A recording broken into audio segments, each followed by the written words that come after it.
দর্শক, সংযুক্ত আছি বাণিজ্য প্রতিদিনের সরাসরি সম্প্রচারে। আমি ঢাকা বিশ্ববিদ্যালয়ের মধুর ক্যান্টিন এলাকা থেকে। এই মধুর ক্যান্টিনে কিন্তু আজকে যে ছাত্র বৈষম্য বিরোধী ছাত্র আন্দোলনের যে নতুন ছাত্রদের সংগঠনের আত্মপ্রকাশ সেটি কিন্তু সম্পন্ন হয়েছে। তবে এই ছাত্রদের যে নতুন সংগঠন সেটির আত্মপ্রকাশকে কেন্দ্র করে কিন্তু এখানে বেশ কিছু অপ্রত্যাশিত ঘটনা ঘটে গিয়েছে। অর্থাৎ এই ছাত্রদের যেই সংগঠন সেটি আত্মপ্রকাশ করতে যেয়ে কিন্তু বেসরকারি বিশ্ববিদ্যালয়ের যে শিক্ষার্থীরা রয়েছেন তাদের যেই বিক্ষোভ এবং তাদের যেই ক্ষোভ বিক্ষোভের যে মধ্য দিয়ে এই মধুর ক্যান্টিন এলাকায় কিন্তু তারা যে প্রেস কনফারেন্সের মাধ্যমে তাদের যে নতুন দল সেটি কিন্তু ঘোষণা করেছেন। তবে আজকে এই মধুর ক্যান্টিন এলাকাতে ছাত্রদের যেই কর্মসূচি ছিল, অর্থাৎ বৈষম্য বিরোধী ছাত্র আন্দোলনের যে কর্মসূচি ছিল সেটিকে পালন করতে যেয়ে কিন্তু তারা এখানে বেশ কয়েকটি বিচ্ছিন্ন ঘটনার ঘটতে আমরা দেখেছি। এখানে ছাত্রদের দুটি গ্রুপের মধ্যে আমরা হাতাহাতির মতো ঘটনা দেখেছি এবং ধস্তাধস্তি সহ যে ঘটনা সেটি কিন্তু আমরা দেখতে পেয়েছি। আমরা যদি এই ঢাকা বিশ্ববিদ্যালয়ের এলাকার পরিস্থিতি যদি একটু দেখানোর চেষ্টা করি, এই ঢাকা বিশ্ববিদ্যালয় কিন্তু এখন একেবারে থমথমে পরিস্থিতি বিরাজ করছে এবং যে কোনো সময় যে কোনো ধরনের একটি অপ্রীতিকর ঘটনা ঘটতে পারেন এমন সম্ভাবনার জায়গা থেকে কিন্তু এই মধুর ক্যান্টিন এলাকাতে অতিরিক্ত পরিমাণ যে সাংবাদিকদের যে উপস্থিতি, অর্থাৎ গণমাধ্যম কর্মীদের যে উপস্থিতি সেটি কিন্তু এখানে লক্ষ্য করা গেছে। আজকে বঞ্চিতদের বিক্ষোভের মধ্য দিয়ে যে গণতান্ত্রিক ছাত্র সংসদের কমিটি সেটি কিন্তু ঘোষণা করা হয়েছে। বৈষম্য বিরোধী ছাত্র আন্দোলন থেকে আত্মপ্রকাশ করেছে নতুন যে ছাত্র সংগঠন বাংলাদেশ গণতান্ত্রিক ছাত্র সংসদ, সেটির কিন্তু আত্মপ্রকাশ ঘটেছে আজ ঠিক বেলা 5টার দিকে, বিকেল 5টার দিকে ঢাকা বিশ্ববিদ্যালয়ের মধুর ক্যান্টিনের ভেতরে এক সংবাদ সম্মেলনের মধ্য দিয়ে নতুন ছাত্র সংগঠনটির নাম ও কমিটি ঘোষণা করা হয়। এর আগে কমিটি ঘোষণার বিরোধিতা করে ঢাকা বিশ্ববিদ্যালয় এলাকার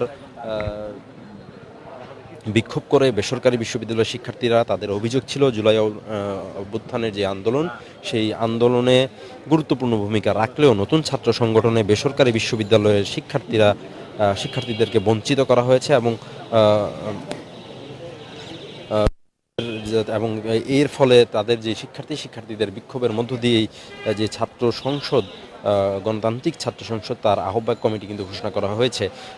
আপনাদেরকে জানিয়ে রাখতে চাই, কমিটিতে আহ্বায়ক করা হয়েছে কেন্দ্রীয় সমন্বয়ক আবু বকর মজুমদারকে, সিনিয়র যুগ্ম আহ্বায়ক করা হয়েছে জাহাঙ্গীরনগর বিশ্ববিদ্যালয়ের শিক্ষার্থী তৌহিদ সিয়ামকে। জুলাই আগস্ট অভ্যুত্থানে বৈষম্য বিরোধী ছাত্র আন্দোলন চলাকালে ঢাবির ভূতত্ত্ব বিভাগের চতুর্থ বর্ষের শিক্ষার্থী বাকের অন্যতম গুরুত্বপূর্ণ সমন্বয়ক হিসেবে দায়িত্ব পালন করেছিলেন। এর পাশাপাশি বাংলাদেশ গণতান্ত্রিক ছাত্র সংসদের স্লোগান ঠিক করা হয়েছে শিক্ষা, ঐক্য ও মুক্তি। কেন্দ্রীয় কমিটিতে সদস্য সচিব হিসেবে সংযুক্ত হয়েছেন জাহিদ আহসান, সিনিয়র রিফাত রশিদ, মুখ্য সংগঠক তাহমিদ আল মুদাসির চৌধুরী, মুখপাত্র আশরেফা খাতুন। নতুন ছাত্র সংগঠনটির ঢাবি আহ্বায়ক কমিটিও ঘোষণা করা হয়েছে আজকে এবং এই কমিটিতে আহ্বায়ক করা হয়েছে আব্দুল কাদেরকে। এছাড়া সিনিয়র যুগ্ম আহ্বায়ক লিমন মাহমুদ হাসান, সদস্য সচিব মাহির আলম, সিনিয়র সদস্য সচিব হিসাবে আল আমিন সরকারকে এবং মুখ্য সংগঠক হিসাবে হাসিব আল ইসলামকে এবং মুখপাত্র হিসেবে রাফিয়া রেহমুনা রিদিকে নির্বাচন করা হয়েছে। এবং শিক্ষার্থীদের একটি অংশ আজকে যেই ঘটনা এখানে ঘটিয়েছেন, অর্থাৎ বেসরকারি বিশ্ববিদ্যালয়ের শিক্ষার্থীদের একটি অংশ যে ঘটনা ঘটিয়েছেন তাদের পক্ষ থেকে কিন্তু বেশ কয়েকটি বিষয় আসলে এখানে উল্লেখ বারবার বলছিলেন যে তাদেরকে এই জুলাই অভ্যুত্থানে যথেষ্ট ভূমিকা রাখার পরেও তাদেরকে কিন্তু পদ থেকে বঞ্চিত করা হয়েছে এবং এই পদের যেই বঞ্চিত করার যে অভিযোগ, সেই অভিযোগের জায়গা থেকে কিন্তু আজকে যে ঢাকা বিশ্ববিদ্যালয় এলাকায় যেই শিক্ষার্থীদের দুটি গ্রুপের মধ্যে দিয়ে যেই একটি অপ্রত্যাশিত ঘটনা ঘটে যায় সেটি কিন্তু ঘটেছে আসলে এই পদবঞ্চিত করার কারণে। তো এই যে বিশ্ববিদ্যালয় এলাকা, সেই বিশ্ববিদ্যালয়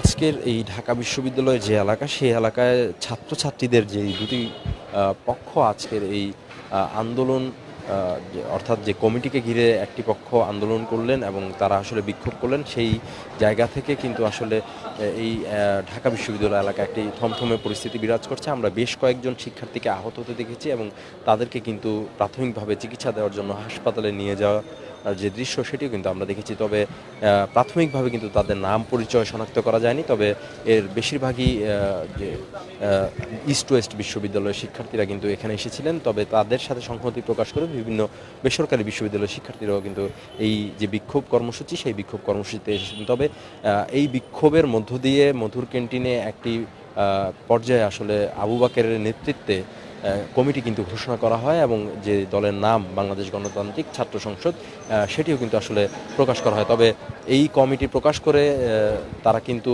মধুর ক্যান্টিনের পেছনে দরজা দিয়ে বের হয়ে যে মল চত্বর দিকে তারা একটি মিছিল নিয়ে যায়। অপরদিকে বেসরকারি বিশ্ববিদ্যালয়ের যে শিক্ষার্থীরা এখানে এসে বিক্ষোভ করছিলেন তারা একটি মিছিল নিয়ে যে ঢাকা বিশ্ববিদ্যালয়ের যে কেন্দ্রীয় লাইব্রেরি সেদিকে যায় এবং একটি পর্যায়ে কিন্তু তাদের মধ্যে দফায় দফায় যেই বাদ বিবাদের যে সৃষ্টি সেই বাদ বিবাদ থেকে কিন্তু তারা আসলে সংঘর্ষে জড়ায় এবং বেশ কয়েকজন শিক্ষার্থীও কিন্তু তারা এখানে আহত হয়ে যে ঘটনা সেটিও কিন্তু আমরা দেখেছি। তো এই ছিল আজকের যে নতুন ছাত্র সংগঠনের যে আত্মপ্রকাশ, সেই আত্মপ্রকাশের সর্বশেষ খবরাখবর।